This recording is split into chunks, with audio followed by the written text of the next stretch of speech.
c'est parce que tous ces patriotes et toutes ces patriotes sont un Sénégal souverain, juste, prospère dans une Afrique en progrès, que nous nous sommes retrouvés autour de l'essentiel.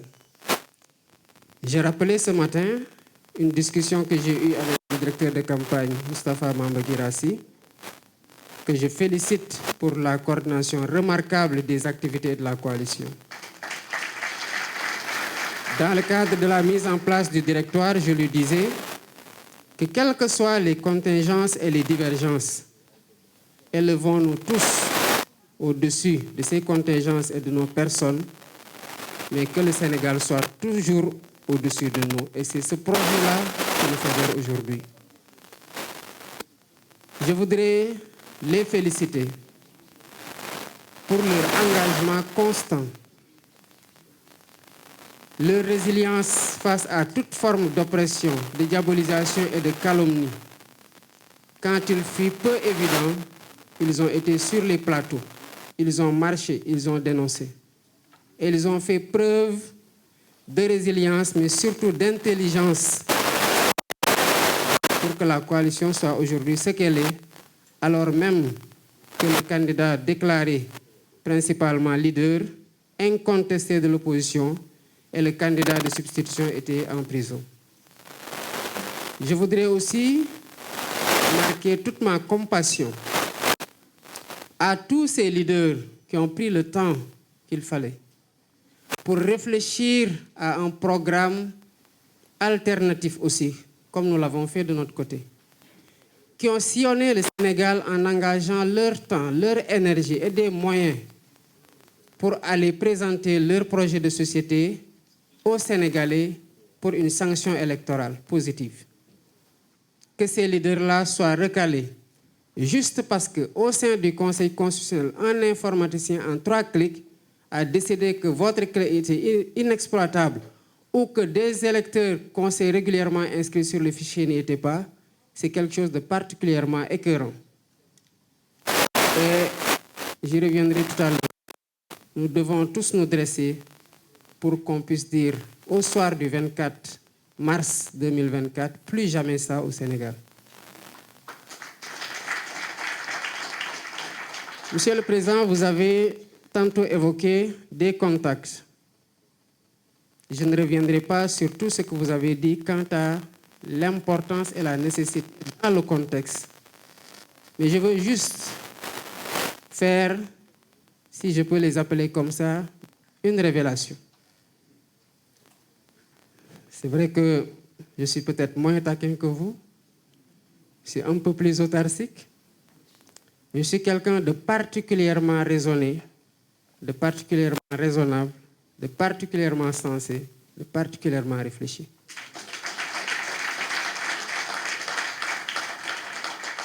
Après les événements de mars 2021, Monsieur le Président Sonko, vous pourrez en témoigner. Je vous suis venu vous voir quand le président Macky Sall était en train de dire ce qui s'est passé au Sénégal ne se reproduira plus.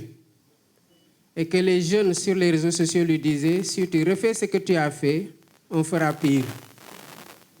Je suis venu vous dire qu'il faut qu'il y ait des discussions.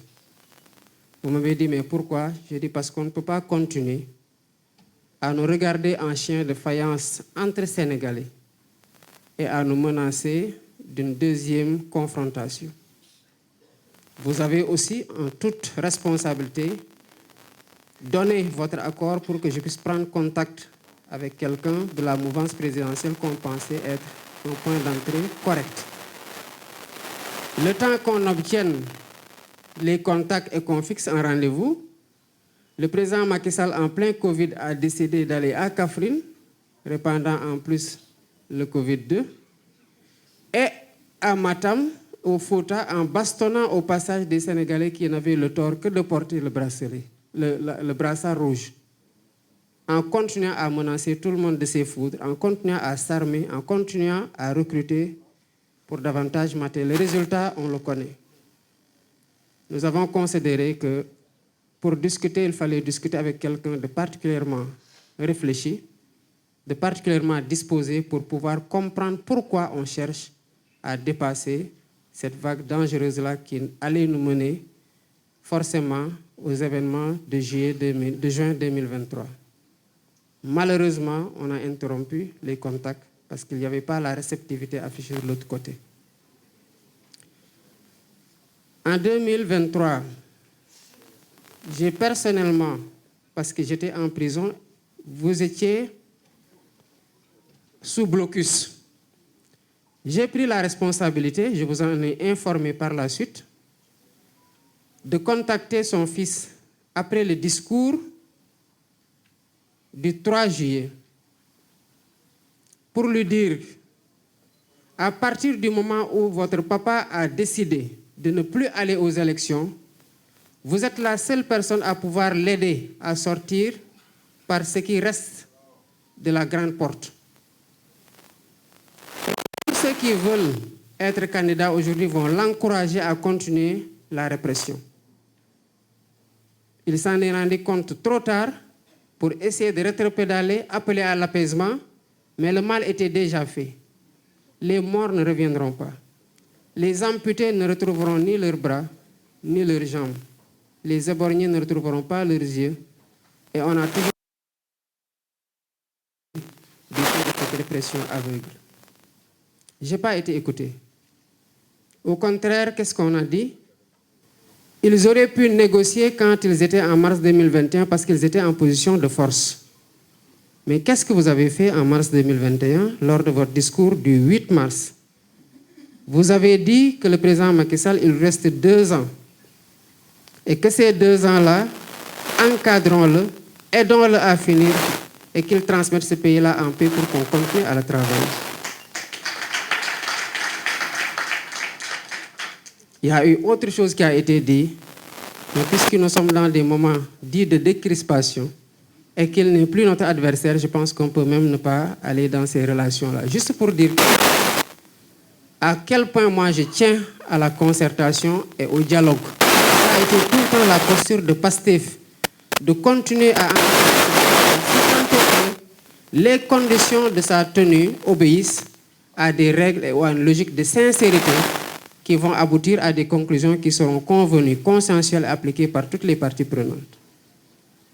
On n'a pas été écouté à temps et on aurait pu faire l'économie de ces sur le visage, sur l'image de la démocratie sénégalaise, de frères et sœurs incarcérés dans des conditions extrêmement difficiles, de morts qui ne reviendront jamais, de traumatisés et de blessés qui garderont les séquelles à vie. Voilà Bassirou Diomaye Faye en toute discrétion aux côtés de Ousmane Sonko dans le cadre du projet que nous portons tous aujourd'hui dans la coalition Diomaye Président.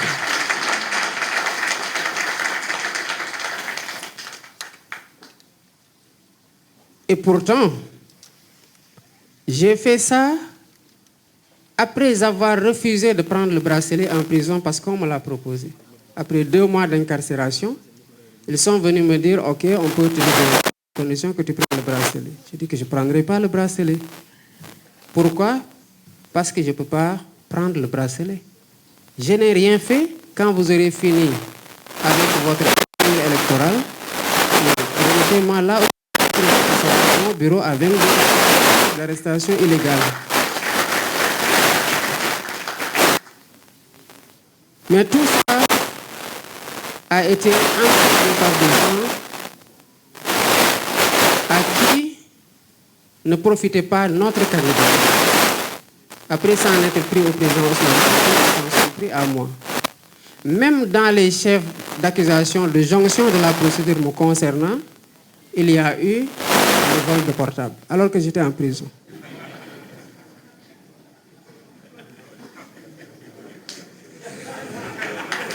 Président, où est le portable?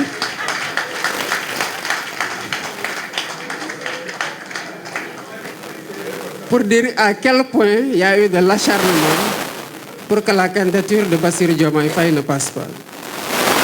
Mais parfois, certaines personnes sont déroutées quand ils sont confrontés à la logique politique du projet de Pastef et qui est incarné par le président Ousmane Sonko. ce matin au leader. Le 7 janvier 2023, vous aviez été le premier, lors d'une réunion à laquelle je n'avais pas participé parce que j'avais un décès, à poser la question du plan B. Et c'est le bureau politique qui vous a mis en minorité, raison pour laquelle on n'avait pas débattu de ce point-là, parce que le bureau ne voulait pas encourager la liquidation politique. Je rappelle votre formule qui décrit la logique politique dans laquelle vous êtes tout le temps inscrit, à savoir que le Sénégal n'a pas besoin de messies ni de héros, mais d'une masse critique de citoyens qui sont conscients des enjeux.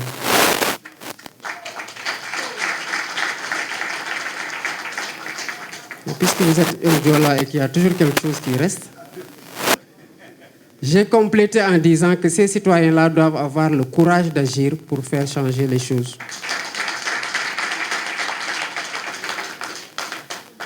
Président, vous m'aviez dit de ne pas parler de Amadou Ba. Mais comme généralement tu me dis que je suis têtu et qu'on n'est jamais d'accord, même si nous sommes toujours ensemble, je voudrais juste vous compléter. Je crois que j'avais fait un texte que j'avais appelé « Basta Davouche, prédiction tirée du DAC politique ». Je crois que tout ce que j'avais prédit dans ce texte-là, c'est presque réalisé. Alors, quand vous avez quitté le syndicat, vous nous avez transmis Amadou Ba.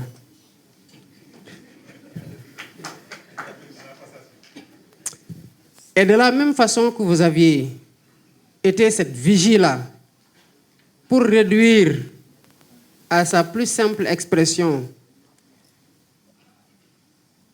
la catastrophe qu'il était en train de faire au niveau des impôts et plus tard au niveau du ministère de l'économie et des finances, nous avons continué sur cette perspective, dans cette perspective-là.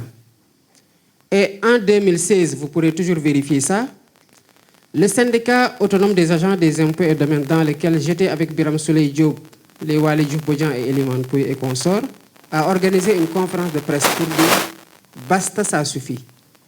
Parce qu'à chaque fois que les agents allaient en contrôle fiscal et qu'ils faisaient des redressements à coût de milliards, illégalement, Amadou Ba décidait d'une simple lettre en violation des dispositions de la loi qui dit qu'aucune autorité ne peut, sous peine d'en être personnellement responsable, entraver le recouvrement des impôts et droits et taxes de toute nature.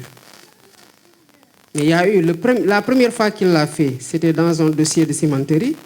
Vous avez même, en tant qu'agent, menacé de porter plainte. Et il y a eu un rétropédalage de sa part. En 2016, nous avons dénoncé ça. Nous sommes allés organiser une conférence de presse pour lister tous les dossiers sur lesquels Amadou Ba avait compromis les intérêts du Trésor public et donc des Sénégalais au profit d'entreprises étrangères. Et nous savons tous que cela n'a pas été fait gratuitement. Quand j'ai appris qu'il était impliqué dans des soupçons de corruption et que celui qui l'a fait candidat y a cru, j'ai dit parce qu'il le connaît. Je sais que si c'était moi, Ousmane ne va poser aucun parce qu'il saura que ce n'est pas vrai. Donc c'est parce qu'on sait qu'il est dans ces pratiques-là qu'on a voulu en savoir un peu plus. Et certainement, l'histoire dira ce qu'il en a été un jour. Ces pratiques-là, qu'on a appelées remises gracieuses à l'époque, ont été perpétuées. Et cette année, j'ai dû discuter avec le député Guy Marius Sagna pour qu'il dépose une demande de mise en place d'une commission d'enquête parlementaire autour d'un redressement de 150 milliards qu'ils ont abandonné en ne prenant que 14 milliards. Au même moment, l'ONG Africano-Americanda, si je ne me trompe pas du nom, dénombrait le nombre de morts à la Méditerranée à 6618. On abandonne 14 milliards pour 150 milliards. Et cette pratique-là a été inaugurée, entretenue par Amadou Ba. Donc cet homme-là, nous le savons très bien. L'expérience de gestion Ok, mais l'expérience de Amadouba, personnellement, j'en veux pas.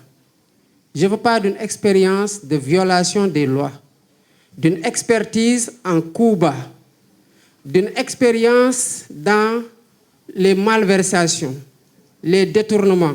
J'en veux pas.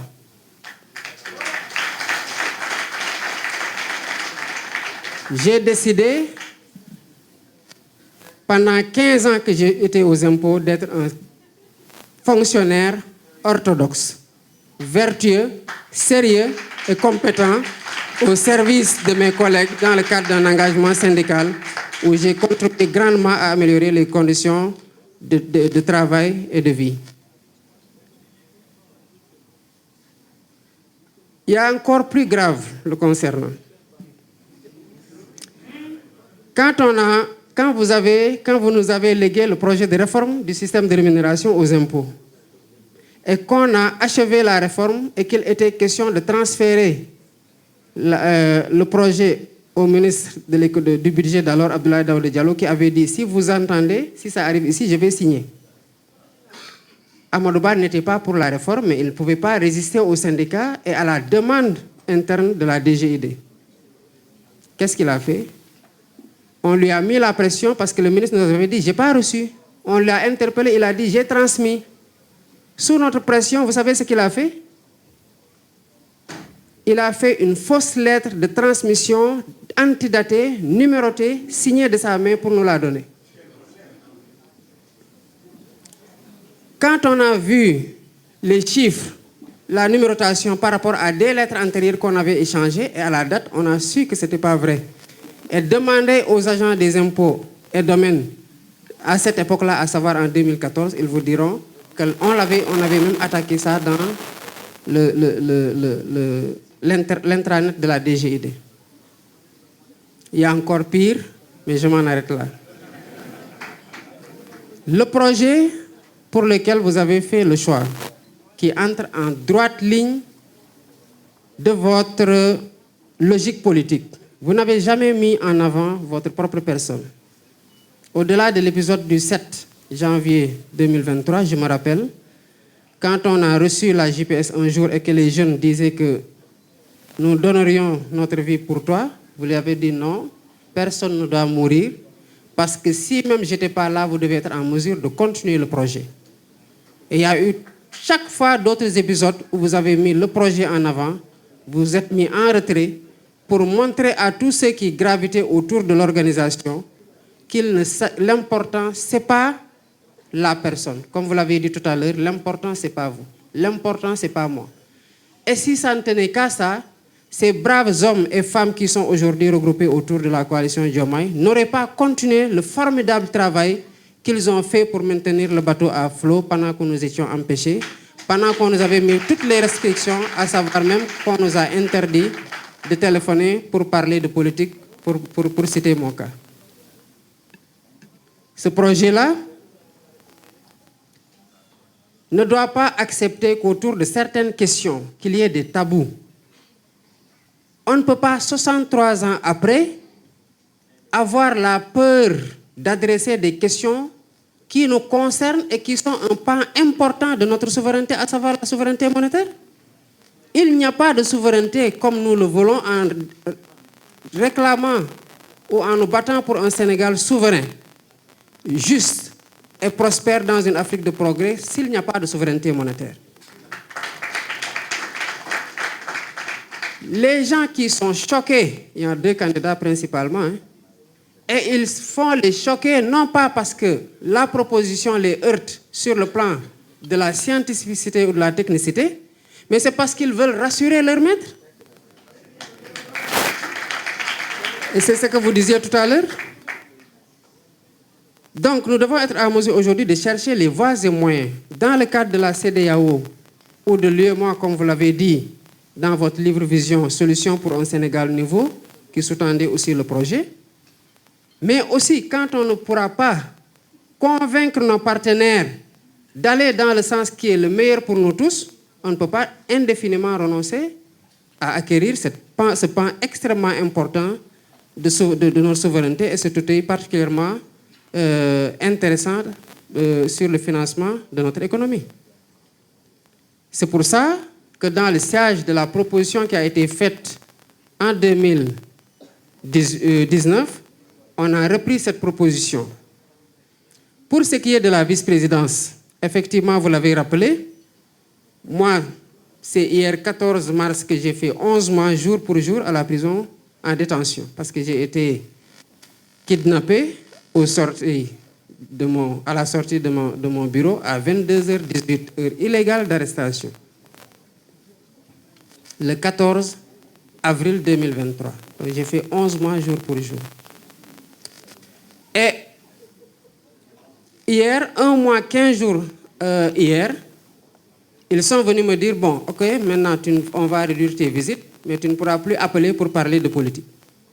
Mais comment voulez-vous qu'un candidat à la présidentielle ne parle pas de politique quand il appelle au téléphone? J'ai un directeur de campagne, j'ai un mandataire auprès du Conseil constitutionnel, j'ai un autre représentant auprès du Conseil constitutionnel, j'ai un porte-parole, j'ai des leaders dans ma coalition, j'ai des leaders avec lesquels je dois entrer en contact pour étoffer ma coalition. Vous me dites que je ne parlerai pas de politique. Je parle de quoi alors? Non, si vous pouvez maintenant juste appeler la famille pour voir comment ils vont, on vous donne le téléphone, mais à défaut, on ne vous donne plus le téléphone. Je dis, bon, la seule option sur laquelle vous avez une maîtrise, c'est de ne pas me donner un téléphone. Mais si vous me donnez un téléphone, je parlerai de ce qui m'intéresse actuellement, et c'est ma candidature, et c'est une activité politique, parce que je suis là pour des motifs politiques. Donc, il y a des points sur lesquels on n'a pas pu particulièrement, comme on l'avait fait en 2019, discuter à bâton rompu entre vous, le candidat que je suis, d'autres personnes et même les leaders, pour pouvoir les moduler comme on l'aurait souhaité. Mais sur le plan de l'idée générale, compte tenu de toutes contraintes qui peuvent intervenir ultérieurement ou dans le process, je pense qu'on est sur la même ligne directrice sur laquelle nous voguons depuis notre entrée en politique. Et c'est quelque chose que nous partageons, je crois que dans notre large majorité, avec les leaders qui sont de ce bord-là ou qui sont d'autres bords politiques, mais qui partagent le même idéal démocratique que nous et le même idéal souverainiste que nous. J'ai entendu des gens dire que le poste de vice-président est taillé sur mesure pour le président Ousmane Sonko. Est-ce qu'ils ont lu vraiment le programme? Parce que le programme dit que le vice-président que nous avons proposé doit être élu en tandem avec le président. Or, là, je ne crois pas que le président soit en tandem avec moi pour être élu. Donc, ça ne peut pas concerner le présent quinquennat. Si ça devait entrer en vigueur dans le format proposé, il n'en sera ainsi qu'en 2029.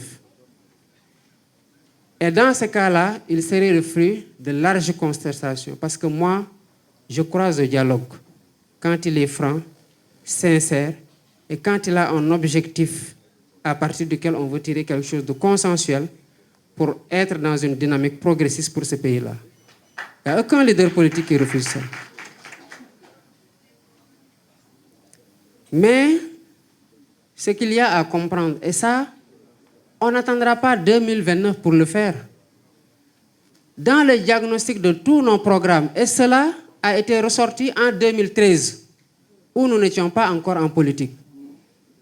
Le projet de réforme, la Commission nationale de réforme des institutions, la CNRI, a rendu ses conclusions en décembre 2013. En ce moment-là, je pense qu'on était dans l'écriture des statuts de PASTEF, parce qu'on a fait l'Assemblée générale de PASTEF le 4 janvier 2014. Donc, pendant que la CNRI faisait observer que le président de la République au Sénégal concentre trop de pouvoir et écrase tous les autres pouvoirs, on n'était même pas encore en politique. Donc ce constat-là, si 10 ans après, on le partage aujourd'hui de sorte à devoir chercher à y remédier, mais c'est parce que ceux qui sont là n'ont pas pris en charge les conclusions de la réforme, de la Commission nationale de réforme des institutions. Et on se rappelle tous de ce qu'il avait dit quand il l'a reçu. Je ne prendrai que ce qui m'intéresse. Il nous faut donc réduire les pouvoirs du président de la République. Et si on a un candidat qui veut être transparent, qui n'attend pas d'être élu pour supprimer un poste de Premier ministre, pour le reconduire après, mais qui dit que dans la perspective de la réduction du pouvoir du président de la République, même si la Commission nationale de réforme des institutions dit simplement au sein de l'exécutif qu'il faut rééquilibrer les pouvoirs. Parce que l'institutionnalisation du gouvernement dans la Constitution de 2001 même procédait de cette logique-là, de renforcer le pouvoir, le gouvernement, et de rééquilibrer un petit peu avec le président de la République, ce qui n'a pas été fait. Donc, il propose qu'il y ait ce rééquilibrage-là entre le président de la République et le Premier ministre. Donc, s'il y a quelque chose qu'on aura à me reprocher, en tant que président de la République, ce sera de me délester de beaucoup de pouvoir pour rééquilibrer avec celui qui sera le Premier ministre sous mon magistère. Mais je disais qu'il fallait aller plus loin. Et c'est effectivement, c'est parce qu'il n'y a pas eu ces échanges-là qu'on n'a pas, qu'il y a des aspects que vous avez relevés tout à l'heure avec pertinence qui n'ont pas été ressortis. Mais la logique reste qu'il faut réduire les pouvoirs du président de la République. Donner plus de prérogatives au Premier ministre pour lui permettre de conduire correctement ses missions, de remplir correctement ses missions, et surtout de mettre un terme au fait que le président de la République écrase de tout son poids les autres pouvoirs, à savoir le législatif et le judiciaire. Je pense que ces 2 dernières années-là, l'essentiel de tout ce qu'on a connu au Sénégal est dû à des décisions de justice. On en est arrivé même, pour illustrer le fait que le président de la République écrase le judiciaire, que des décisions rendues par des juges ne soient pas appliquées. Parce qu'on était juste dans une logique d'adversité et de liquidation d'un adversaire politique, que le président, qui est le patron de l'exécutif et donc de l'administration, a dit aux agents de l'administration de ne pas appliquer la décision de justice. Donc, ces faits-là doivent cesser. Et on rendrait un grand service à ce pays-là. On perd beaucoup de vies dans ce pays, beaucoup de blessés, beaucoup de dégâts, beaucoup d'énergie négative, et finalement, on est en train de compromettre ce qu'on a de plus sérieux, à savoir la cohésion nationale. Juste parce qu'un homme veut concentrer plus que ce qu'il ne peut supporter en termes de pouvoir. Le meilleur service qu'on peut rendre à ce pays-là, c'est de restaurer la dignité de la justice. Le meilleur service qu'on peut rendre à ce pays-là, c'est de rééquilibrer ces pouvoirs-là pour que le Sénégal soit une vraie démocratie. Et je m'engage à ça. Et j'ai lu beaucoup de programmes de candidats qui ne sont finalement pas été pris ou qui sont pris, comme le cas du doyen Habib et du président Cheikh Tidiane Dièye. Nous arrivons tous aux mêmes conclusions et à la même solution, fondamentalement.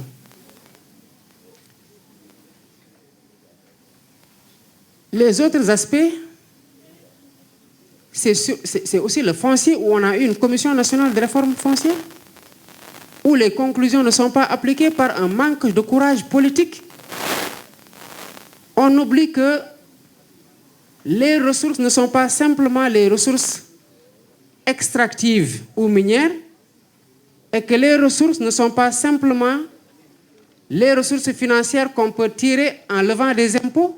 Le foncier, c'est une ressource extrêmement précieuse. L'ensemble des candidats aujourd'hui veut bâtir son programme économique sur l'agriculture. Et on ne pourra jamais faire ça avec la loi sur le domaine national qui dit que les terres n'appartiennent à personne, qu'on ne peut pas valoriser, qu'on ne peut valoriser auprès d'aucune banque. Aucune banque ne s'engagera à financer un projet agricole quand la terre est un bien qui n'appartient pratiquement à personne. Pas possible, tous les banquiers vous le diront. Donc les réformes foncières que nous entendons mener pour soutenir cette agriculture-là et la financer convenablement, mais c'est cette réforme foncière-là qui doit octroyer des titres fonciers à des coopératives d'exploitation, et vous l'aviez déjà annoncé dans votre livre « Solutions pour un Sénégal nouveau », à savoir les petites exploitations familiales. Et c'est un modèle qui a réussi un peu partout, notamment au Vietnam ou dans d'autres pays. Sans cela, il n'y aura pas de souveraineté alimentaire dans ce pays aussi. et nous continuons toujours à rester sur ce fil conducteur-là de la souveraineté de notre pays, pour lui garantir une prospérité et en réformant les institutions pour qu'on ait une justice véritable dans ce pays-là. Il y a un autre point, et c'est sur ce dernier que je vais m'arrêter parce qu'on ne pourra pas faire le tour aussi de certains aspects du programme. C'est le point qui a trait à l'hydraulique rurale. Moi, je le sais pour l'avoir vécu. Quand j'étais étudiant, on n'avait pas de robinet chez nous. J'étais à l'ENA, on a pris notre bourse là qui avait augmenté par rapport à l'université et à un moment donné, on les a payés d'un coup.